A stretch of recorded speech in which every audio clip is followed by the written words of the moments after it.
covers 5 states and part of a 6th in the southwestern region. I'm going to start with showing you this video that is part of the Climate Hub program.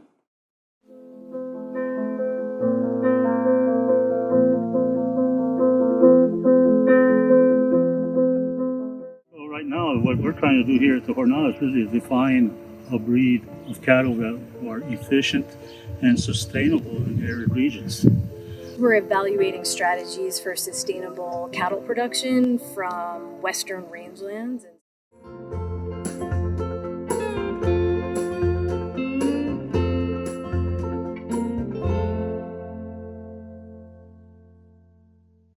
So that's what we do.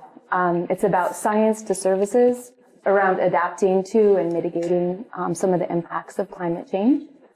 When the hubs were formed, our mission is to develop and deliver science-based region-specific information and technologies to both agricultural and natural resource managers that enable climate-informed decision-making.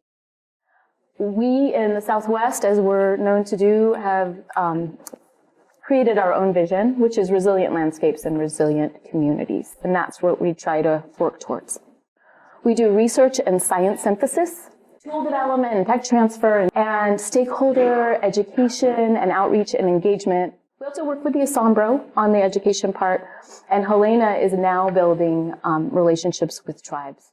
We're working on a dust mitigation project, an air quality project with Dr. Dubois, who's the New Mexico State climatologist. We're working on understanding climate risks in the Southwest, how communities can adapt to these changes we expect, increasing resilience to drought, sustaining resilient landscapes and communities, enhancing access to some of our programs and products, because we've developed a lot in the last 5 years, but now it's a matter of using those education modules.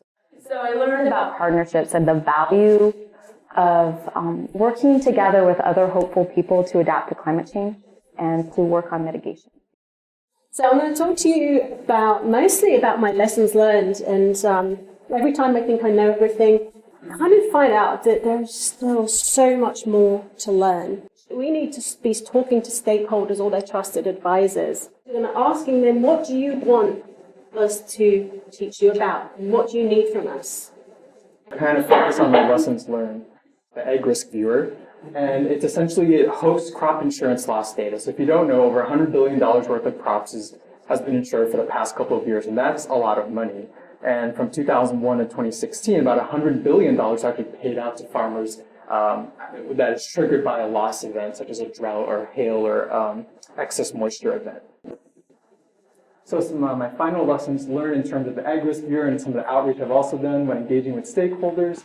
I like this quote someone told us once: for scientists is to sit down, shut up, and listen. And that's really hard sometimes, but sometimes you just have to do that and listen to what the folks really want.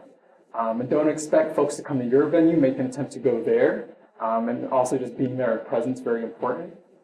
Using existing networks to achieve shared goals and being a connector. Emily and Caiti touched on that as well. And really providing opportunities to empower others to share their science and stories is also important. So.